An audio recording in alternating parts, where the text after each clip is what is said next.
tomirimiz orqasi qatgacha davom etganini o'zingiz ko'rib beradi. Ya'ni bu oziqlanadi. Qon tomir rejimida o'zi turgan paytimizda ko'rinadi mana shu narsa.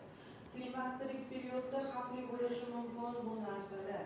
Oldin gistologik tekshiruv olinadi, ekiladi, ko'riladi, keyin atvetiga qarab xulosa qilamiz.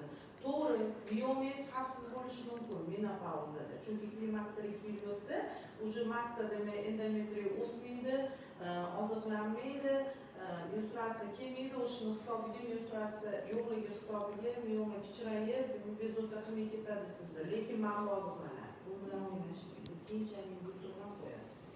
Bundan analiz olib, keyin shunga qarab ishlaymiz. Mana shu eshikni ochib olaylik. Xo'p, endi qarang-da, opa. Mana sizdan to'qimani oldi, gistologiyani tekshirdi.